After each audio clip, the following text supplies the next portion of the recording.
The telecom sector is a very important sector within the Nigerian economy. It's the backbone that connects, different services, information technology, all the gadgets, your phones, your internet, that enables us to transact business across every other industry.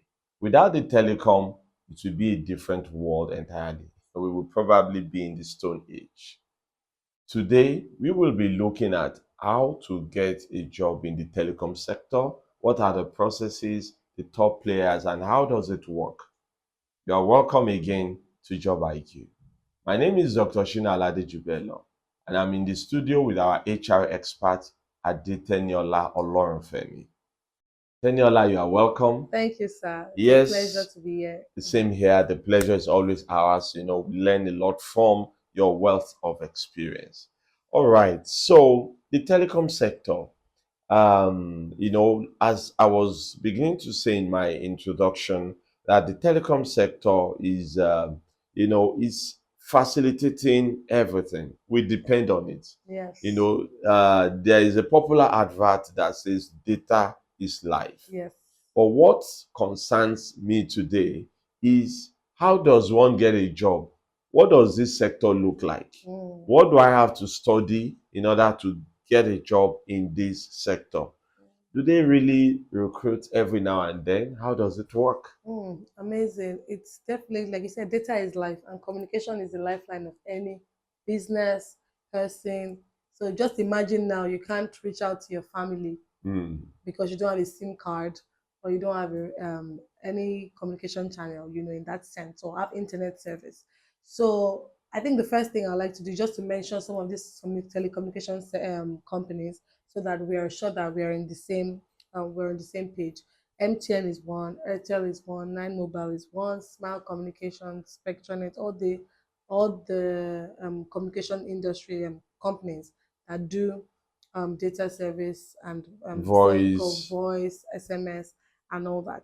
So it's a very important sector, as you can imagine, and getting into this communication sector is something that is prioritized because of sustainability. Definitely, communication is always going to be needed, and to go into these sectors, you must look at, okay, what products they give, what are their output, what are their services. You can see that they need network engineers, they need computer engineers, they need computer um, Scientists, scientists, data analysts, exactly, and the data likes. analysts. And once they do the back end work, which involves our connectivity, another thing that you can see is there's a sector that probably does like the most advertisement. Hmm. Yes, they do the most advertisement because it's word of mouth, referrals. They just more people have to use that service for it to be truly a profit venture for them. So definitely, one thing you have to do is to intimate yourself with that service provider. Take MTN for instance; they have the largest market share at the moment. In this telecommunication space, you have to be acquainted with their products and their services. And also, since communication is a social phenomenon, they are very active on the socials. So you can also take a look at their Instagram page, for example, their X pages, their TikTok pages, also to get awareness of their careers. And for graduates, for fresh graduates, there are always graduate training programs for most of these communication firms. So when you go in, they train you for like 12-month period, and then once you pass that training, you can move into um into the full employment major.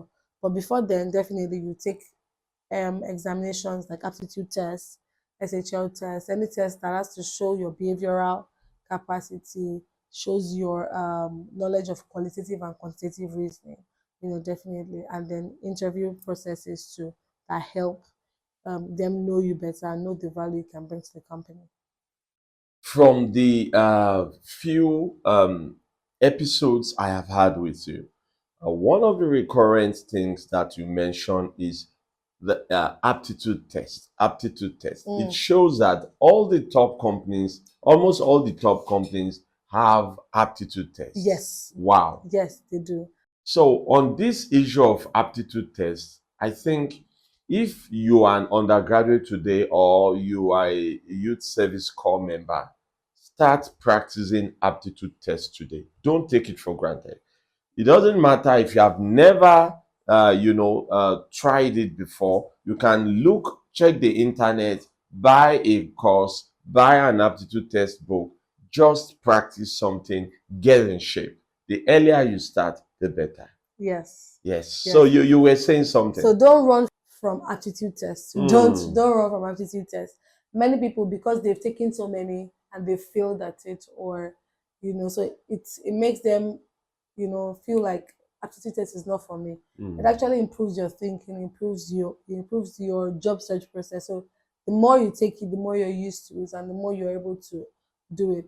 But some companies will not allow you to take the aptitude test more than once. Now you go to another company. Exactly. So you go to another company. So don't run from it.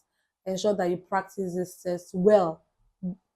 You have to be prepared, to do them. Yeah, why do people fail aptitude tests? It's aptitude test. It's not a specific test. And if you are taking it, you are a university graduate. You have taken exams for the past 4, 5, 6 years. So why should one fail an aptitude test? So I think first might be the format of questioning. Though people are in universities or in tertiary institutions, their exam format may be different, or what they're used to may be different. So, for example, maybe you're in an art course that maybe the way the questions are asked are more in prose form. That would definitely affect, because this thinking, the objective, the questions, the answers look alike. I think we need to also point out they will make sure that the answers look alike. So it's important for you to it takes patience, speed, and accuracy. Speed and accuracy. That's another reason. I'm happy that I touched on that. It's not enough for you to have speed. The time given is usually looked at as short, but the quicker. So aptitude test, you might be good at aptitude test, but your speed might not match the time. So you have 1 hour for a test, or maybe 120 questions, and you're able to do just 50, and you pass those 50, but you've not gotten half the score. So your speed and accuracy. The reason for practice is accuracy and also speed. So the more you practice, so one is you might not be familiar with the structure of questioning. So don't assume. Don't assume that this is how it is done in every company. Don't assume. Do your research. You have to take time to do your research. Yes. So, and then speed and accuracy is also a reason. Then under pressure, some people is just they know the answers, but now pressure is involved. I think one of the reasons why there is stringent time constraints is some companies want to test how you behave under pressure. Exactly. So under pressure, will you leave out details? Under pressure, would you just give up? So you need to also have that in mind, that it's going to be a pressured environment. You want to be fast. You also want to stand out. But so when you look at those things when you're practicing and time yourself, it also helps, to pass those tests. I want to seize this opportunity to speak to parents. That excellence, accuracy, and continuous improvement that you impute in your children, it goes a long way. You cannot give what you don't have. Yes. When a child is not brought up properly, you grow up and you begin to struggle when you find yourself in this world where you have to write aptitude tests, you have to stand out from the crowd. It's a lot of work. So the earlier you start, the better. Now, if you're already a young folk, somewhere, watching this video, regardless of what you learned while growing, you can start improving yourself now. As the saying goes, practice makes perfect. If you have 1 hour to solve 120 questions, that means you have 30 seconds to solve each problem. How do you master that level of speed and accuracy if you have not spent a lot of time, to perfect how it works? So, Teniola, what does one need to study before you can get a job in the telecom sector?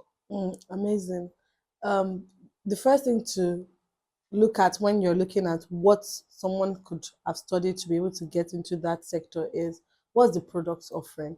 What are they selling? What's their products? And you can see that they're selling data, internet access, communication through SMS calls and all that.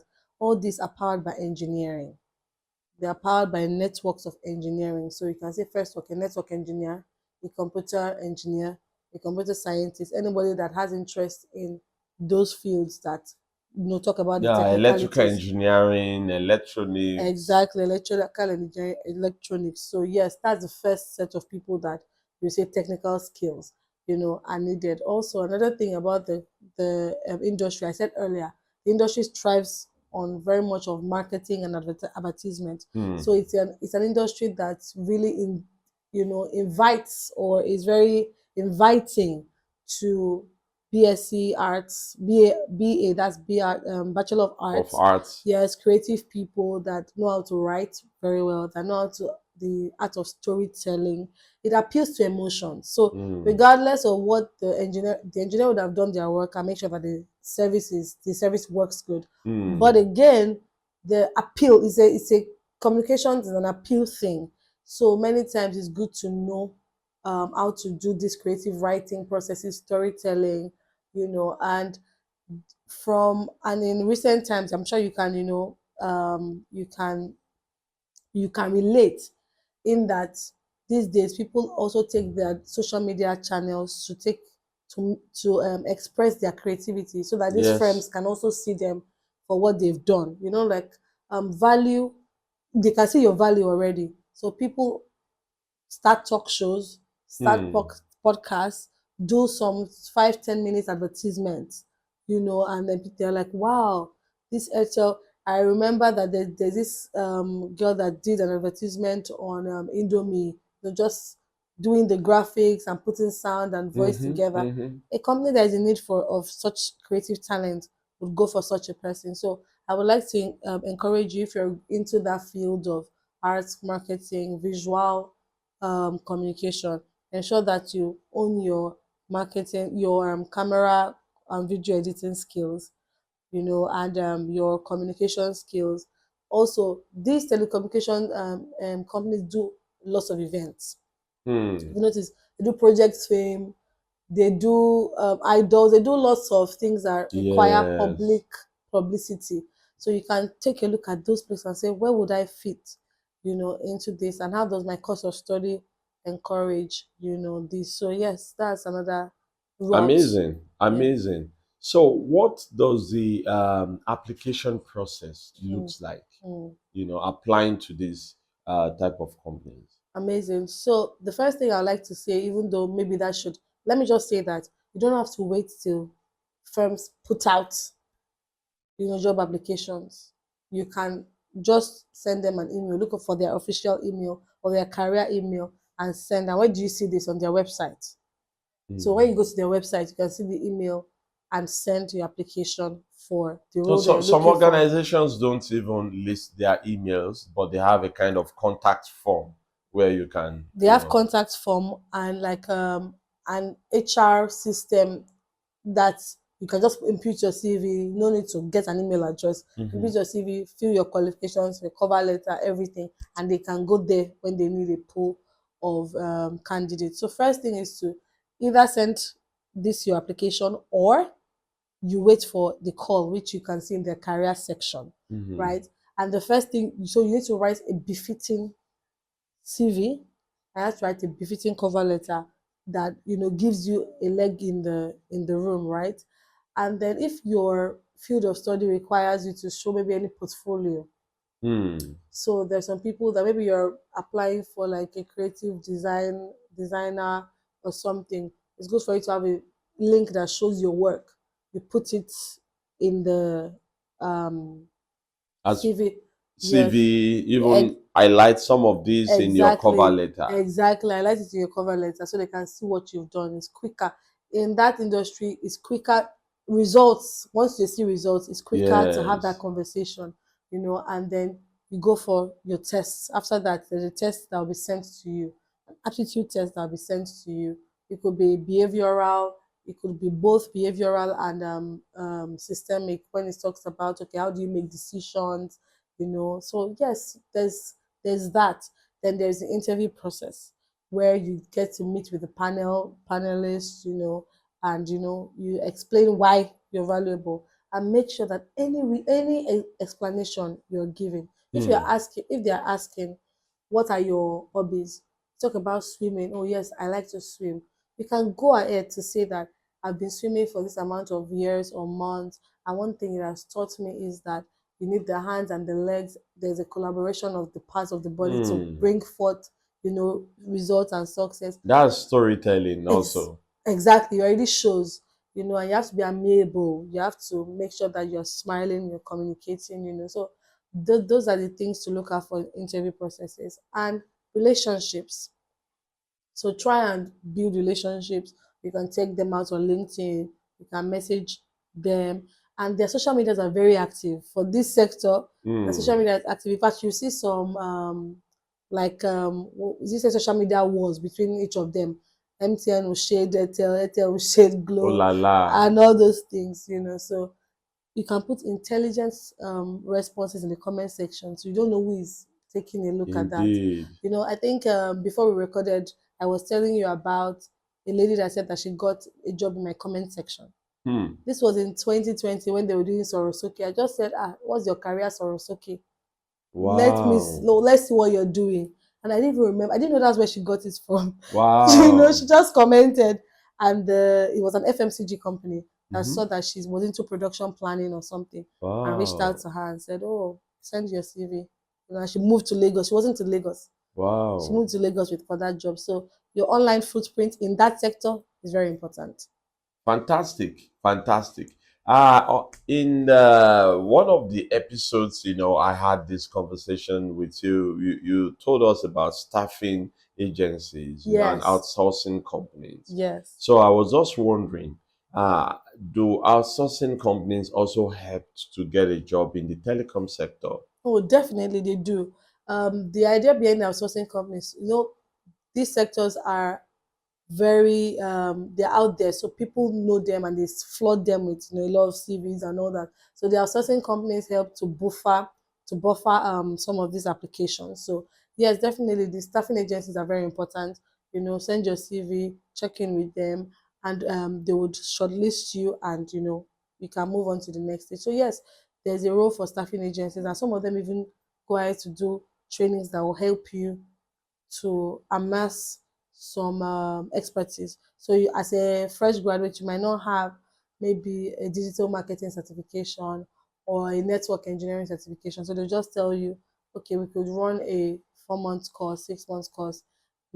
At the beginning of your career, certification and online courses, Yes, they yes, are key. at the beginning of your career, you need to Yes, you need to demonstrate to the employer that I am ready to learn all the way. yes, yes, Yeah, yes, okay. Yeah, it's also, if you are getting certification in a particular area, it could also be a way to say that I'm really interested, I'm passionate about yes, in yes, this area. yes. And Oh, that growing and developing when you enter the company would not be a problem. So many times, what happens is you can employ a very good staff, and when it's time for them to upskill and you're sending them courses to do, you realize that they're not ready to be quick with their learning process. So that also shows that you are one that gives yourself to learning.